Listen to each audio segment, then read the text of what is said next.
So this is the inaugural episode of the Khoodeelaar television channel being broadcast from London within quotes UK only on the internet, not on satellite or terrestrial platforms. And this is the daily world exclusive diagnosis of Fleet Street. Fleet Street is also known as the British newspapers that based at London addresses that historically used to be only in Fleet Street or nearby streets in central London. EC, East Central London, that is in the actual city of London, that is the boundary of the city of London, what is otherwise known as the square mile, which is a misleading term in every respect. The city of London is not the city of London. To those who don't live in London, they don't know the UK, the word city is actually only one very small part of the metropolitan city of London. And Fleet Street used to be the address for most of the papers, including especially the Times and the Borisgraph, that is the Telegraph, and even the Sun and the Daily Mail. And the Financial Times was situated slightly away from the actual Fleet Street, and it was near the location of what is called the Cathedral, St. Paul's Cathedral in central London. St. Paul's Cathedral faces towards Fleet Street, about within half a mile of St. Paul's Cathedral. So, but the reason we call this diagnosis of Fleet Street, the world exclusive diagnosis of Fleet Street, is literally to be taken as the world exclusive diagnosis of Fleet Street, because we don't just repeat or refer to some of the contents of the headlines in the papers that are collectively known as Fleet Street. So the ones that we regularly look at least 6 days of the week, are the following. The Daily Borisgraph, and we shall explain again for anyone looking at this or viewing this program for the first time. This is what is called officially, and we call it Borisgraph because of its criminal role in falsely peddling and promoting the image of the congenital liar Boris Johnson, whom the recent owners of the Borisgraph, the Barclay brothers, have bribed to the tune of several £million over the last, 9 years, 10 years, 11 years, 12 years, 13 years, at least, since Johnson became incumbent in the corrupt post of the mayor at the expense of London. And the pack of lies that the Fleet Street papers constitute together is evident in the facts, even before we go to the headlines.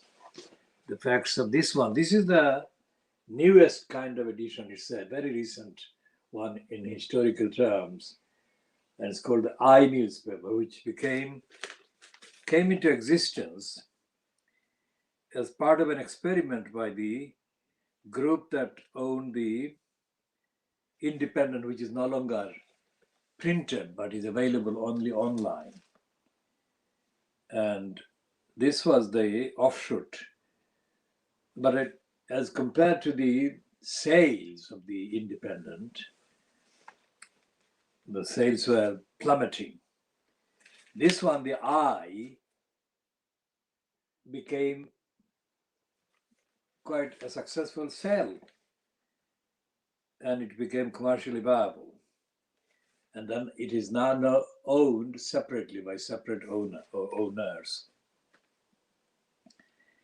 And at the beginning, when it became the kind of successful part of the group that owned the Independent, it had pretensions, or it had kind of liberal pretensions, to the extent that it became almost more liberal than the Guardian's pretentious existence and role. But in the last year or so, this I newspaper has become right-wing, more right-wing than the Independent. Can you imagine? This is the right-wing one, and that is why it is running this heading today, Wednesday, the 26th of May, 2021. And it is a corrupt, completely corrupt headline or heading. It has got a contradictory kind of two parts. One is that number 10 cancels accidental lockdowns. That is covering up the lies and the contradictions and the unfitness for purpose kind of behavior by Johnson's fronted cabal. That the lockdowns were not really intended to be lockdowns. How stupid can that be? How stupid and completely idiotic. I mean, lockdown is not a joke, but they are treating it as a joke, as an accidental joke as well. So they're saying that number 10 is not to be blamed for the lockdowns that are not supposed to be in place. And they're not even to be kind of blamed on anybody else. Accidental. It is like the ghost of Narendra Modi from India has been surfacing invisibly in areas of England, spreading the Indian variant virus and forcing local lockdowns. So Modi is a liar, Johnson is a liar, and the Fleet Street I newspaper is a liar as well.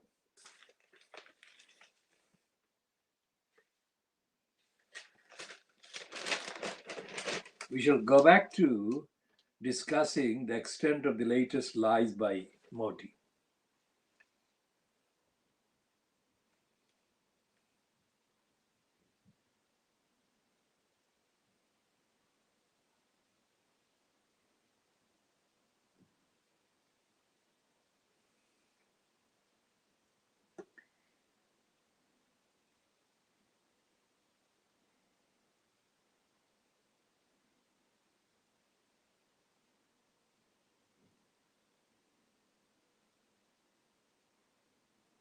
And this liar, Oliver Duff, is the current liar editor of this stupid lying I newspaper. And it is following the same directive, the same agenda, the same kind of script that must have been circulated to all of Fleet Street, including to Private Eye last week. Because this Private Eye, which is officially dated 2 days from now, that is Friday. This is Wednesday, so 2 days earlier it is circulated, available to the dedicated kind of collectors and investigators. So we have to have access to this one on Wednesday. So this one is supposed to carry a critical kind of section called the Street of Shame. We call it Fleet Street, World Exclusive Diagnosis of Fleet Street, but they call it Street of Shame, and they pretend to be critical of the lies and deceptions and fraud prevalent in the Fleet Street papers. But they don't do that because none of the coverage in the eye, as we have been saying, in the private lie about Fleet Street's lying and dishonesty has resulted in or led to the prosecution of any of the Fleet Street liars. Now, on the objective definition of crime and criminality and deception and fraud, we assert, we don't just believe, but we assert that every week, at least every week, if not every day, the Fleet Street papers commit a crime or a number of crimes that warrant being prosecuted for lying, falsification, deception, false information, and all the rest of it. But that never happens. And the fact that that never happens exposes this country or the UK, or what remains of the UK, to the fact-based, evidence-based charge that it has no government really, and it has no democracy, and it has no judiciary, there's no due process, nothing. It's a miracle that it exists and it continues. And the other thing that we have been pointing out on the Twitter relates to the body language antics of the liar, congenital liar, Boris Johnson. When I say body language, we refer to the various antics that he stages, various kind of appearances, and when he appears before cameras, he makes gestures, including some of the notorious ones where he was sitting in a container being carried on an electronic kind of cable. These are visual gimmicks.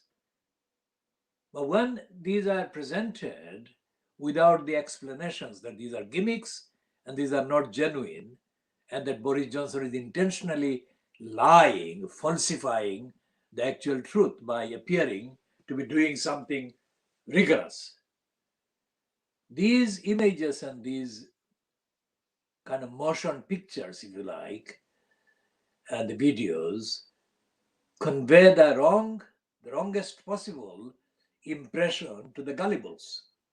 And the gullibles are the majority of the population who go for the lies for Brexit and vote for Brexit, only to find that they've been conned. And these gullibles keep getting conned perpetually. Every few years, every now and then, the British crooks in British politics perpetrate a con or a series of cons to manipulate and to hoodwink and to mislead the gullibles into voting for the latest wrongs. But the gullibles don't see that as the wrongs. The gullibles see those as the rights, as the opposite of the wrongs. And Boris Johnson is the embodiment of the lying and the hoodwinking. And so therefore this front page cover is a falsification, because he is pictured here as walking in front of Dominic Cummings. But the reality is that most of the times that Cummings was in post as the advisor to Johnson, Cummings was actually almost kind of routinely reported as being the leader and Johnson as the lead.